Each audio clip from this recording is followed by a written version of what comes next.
कहते हैं इंसान पूरी जिंदगी खुशी की तलाश में दौड़ता रहता है। कोई सोचता है कि पैसा मिल जाएगा तो खुश हो जाऊंगा। कोई सोचता है कि बड़ा घर मिल जाएगा तो खुश हो जाऊंगा। कोई सोचता है कि लोग मेरी इज्जत करने लगेंगे तो जिंदगी खुशहाल हो जाएगी। लेकिन क्या सच में खुशी इन चीजों में छिपी है? एक छोटे से गांव में एक बूढ़ी माँ रहती थी। उसके पास ना बड़ा घर था, ना बहुत पैसा, ना कोई नौकर चाकर। फिर भी उसके चेहरे पर हमेशा मुस्कान रहती थी। गांव के लोग अक्सर उससे एक ही सवाल पूछते, अम्मा, आखिर तुम्हारे खुश रहने का राज क्या है? बूढ़ी माँ हर बार मुस्कुराकर कहती, जिस दिन इंसान दूसरों से खुशी मांगना छोड़ देता है उसी दिन उसकी असली खुशी शुरू हो जाती है। लेकिन इस बात का असली मतलब समझने में गांव के एक युवक को बहुत समय लगा। उस युवक का नाम था आरव। आरव मेहनती था, लेकिन हमेशा परेशान रहता था। कभी उसे पैसे की चिंता होती, कभी भविष्य की। कभी वह दूसरों की सफलता देखकर दुखी होता, तो कभी अपने ही लोगों की बातों से टूट जाता। एक दिन वह इतना परेशान हुआ कि उसने गांव छोड़ने का फैसला कर लिया। लेकिन उसी दिन उसकी मुलाकात उस बूढ़ी मां से हुई, और उस मुलाकात ने उसकी पूरी जिंदगी बदल दी।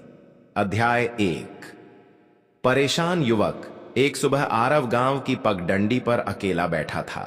उसकी आंखों में चिंता थी।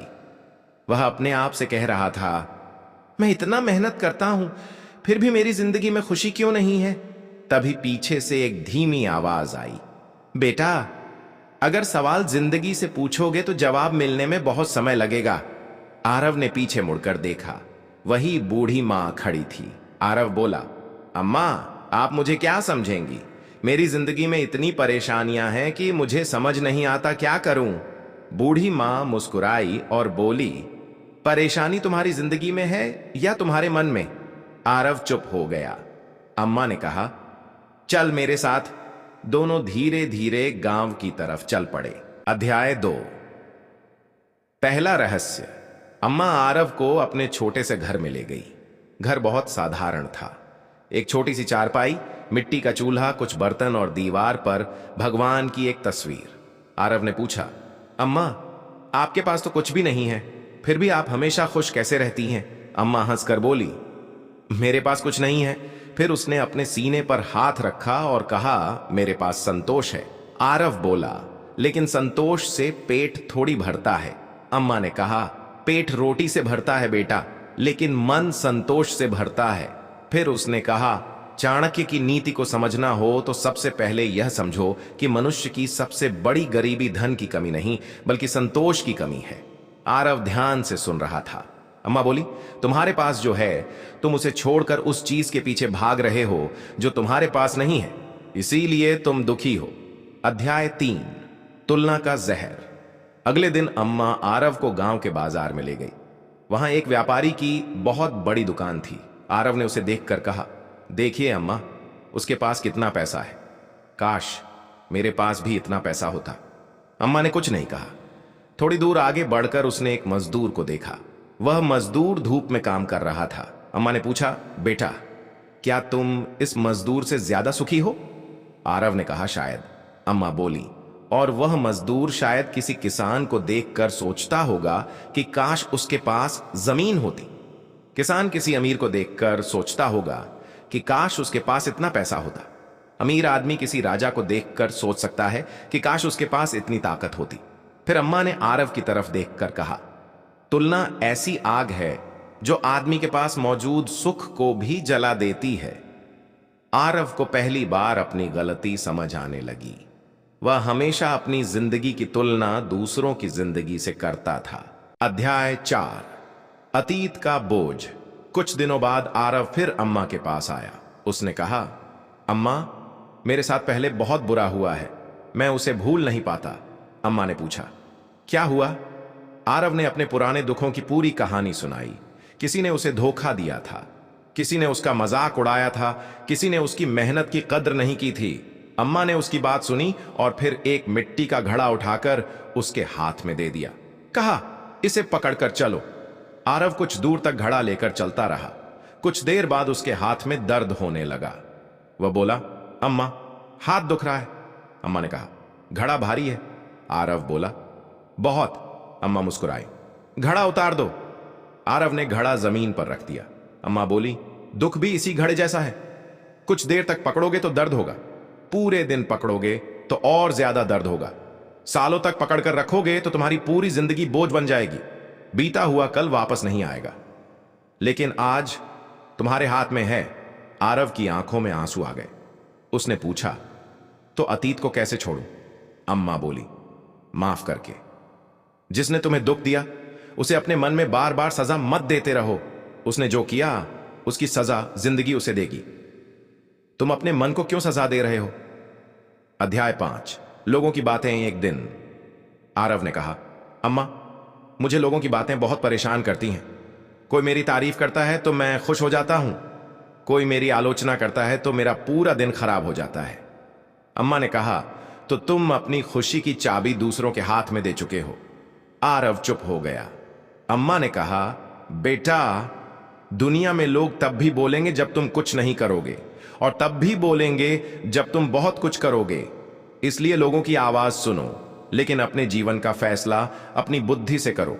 फिर उसने कहा, जो व्यक्ति हर किसी को खुश करने की कोशिश करता है अंत में खुद दुखी हो जाता है। हर व्यक्ति को खुश करना संभव नहीं है। तुम्हारा काम सही रास्ते पर चलना है, हर किसी की पसंद बनना नहीं। अध्याय 6, खुशी का चौथा रहस्य। एक सुबह अम्मा ने आरव को 2 रोटियां दी। एक रोटी आरव को दी और दूसरी खुद रख ली। फिर अम्मा ने कहा, आज हम दोनों खाना खाएंगे।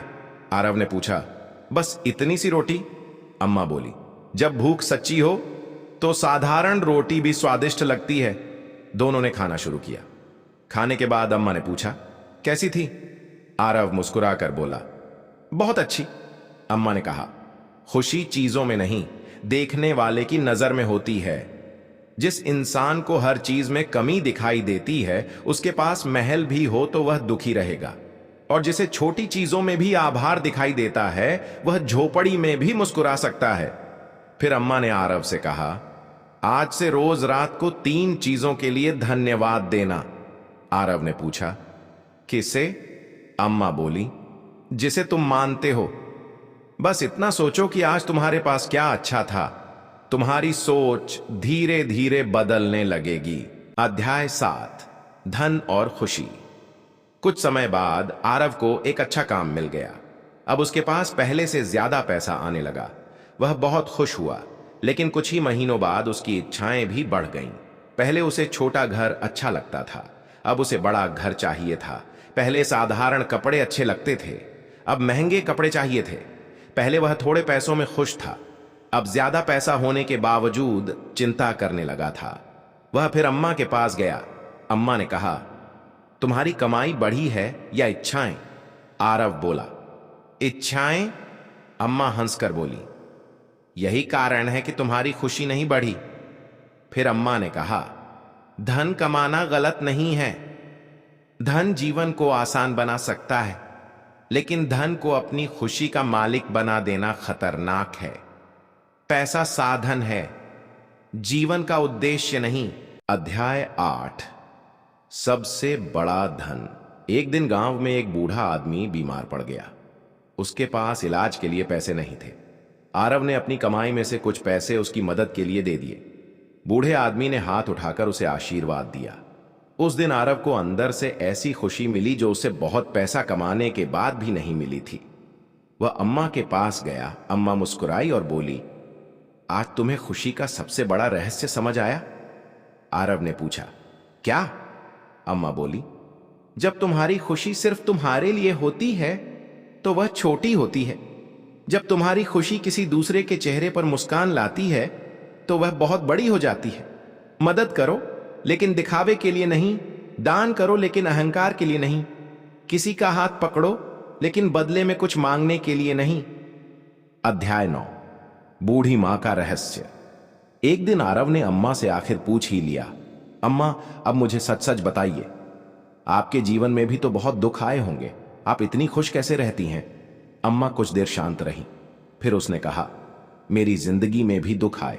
मैंने भी अपनों को खोया, मैंने भी गरीबी देखी, मुझे भी लोगों ने धोखा दिया, लेकिन मैंने एक बात सीख ली। आरव ध्यान से सुनने लगा। अम्मा बोली, दुख जिंदगी का हिस्सा है, लेकिन दुखी रहना हमारी पसंद बन सकता है।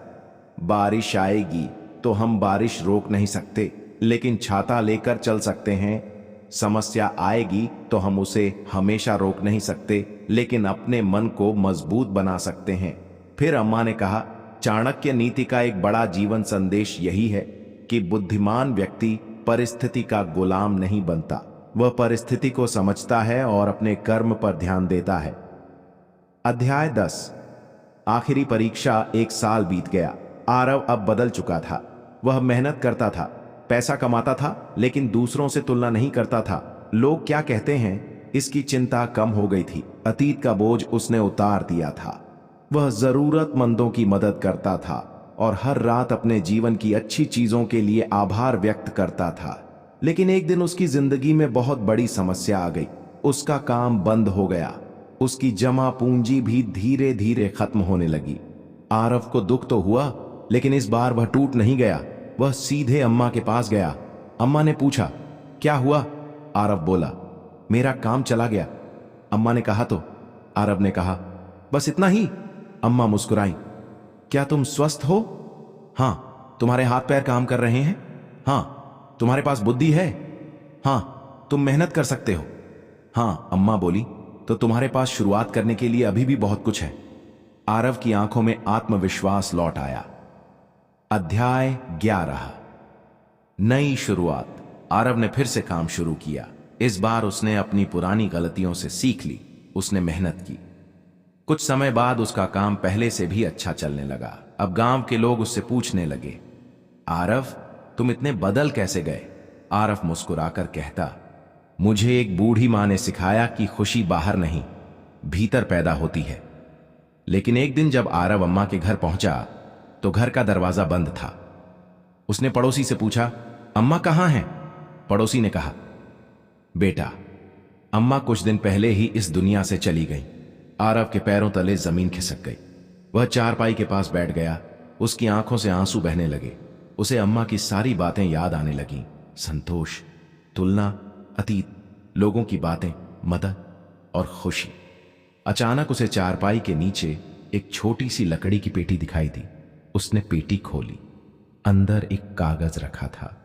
उस पर लिखा था, बेटा, अगर तुम यह पढ़ रहे हो तो शायद मैं तुम्हारे साथ नहीं हूं, लेकिन मेरी सबसे बड़ी इच्छा है कि तुम मेरी बातें सिर्फ अपने तक मत रखना।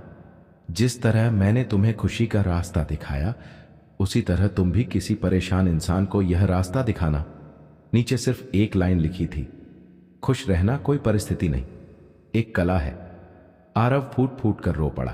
कहानी की सीख। उस दिन के बाद आरव ने अपनी जिंदगी का एक नियम बना लिया। वह हर सुबह खुद से 5 सवाल पूछता।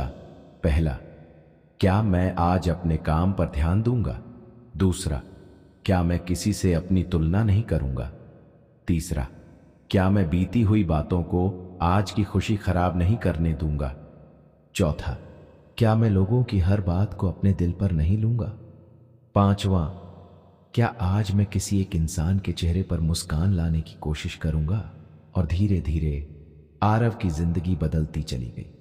उसे समझ आ गया कि खुशी किसी महल में बंद नहीं होती, खुशी महंगे कपड़ों में नहीं होती, खुशी सिर्फ बैंक बैलेंस में नहीं होती, खुशी दूसरों की तारीफ में भी नहीं होती। खुशी तब पैदा होती है जब इंसान अपने मन को संभालना सीख जाता है। अंतिम संदेश। दोस्तों, हम में से बहुत से लोग खुश रहने के लिए सही समय का इंतजार करते हैं। हम कहते हैं, पैसा आ जाएगा तो खुश होंगे, घर बड़ा हो जाएगा तो खुश होंगे, लोग मेरी इज्जत करेंगे तो खुश होंगे, समस्या खत्म हो जाएगी तो खुश होंगे। लेकिन जिंदगी कभी पूरी तरह समस्या मुक्त नहीं होगी। एक समस्या खत्म होगी तो दूसरी आएगी। इसलिए खुशी को परिस्थितियों के साथ मत बांधिए। जो आपके पास है उसका सम्मान कीजिए, जो चला गया उसे स्वीकार कीजिए। जो आपके नियंत्रण में नहीं है उसे लेकर खुद को मत जलाइए। जो आपके नियंत्रण में है उस पर पूरी मेहनत कीजिए। और सबसे जरूरी, अपनी खुशी की चाबी किसी दूसरे इंसान के हाथ में मत दीजिए, क्योंकि जिस दिन आपकी खुशी दूसरों के व्यवहार पर निर्भर हो गई, उस दिन आपका मन आपका नहीं रहेगा। चाणक्य नीति हमें यही सिखाती है कि बुद्धिमान व्यक्ति अपनी परिस्थितियों से सीखता है, अपनी कमजोरियों पर काम करता है और अपने मन को अपने नियंत्रण में रखता है। याद रखिए, सुख चीजों की अधिकता में नहीं, इच्छाओं की समझदारी में है। शांति दुनिया बदलने से नहीं, अपनी सोच बदलने से आती है। और खुश रहने का सबसे बड़ा रहस्य है जो है उसका आभार, जो न हो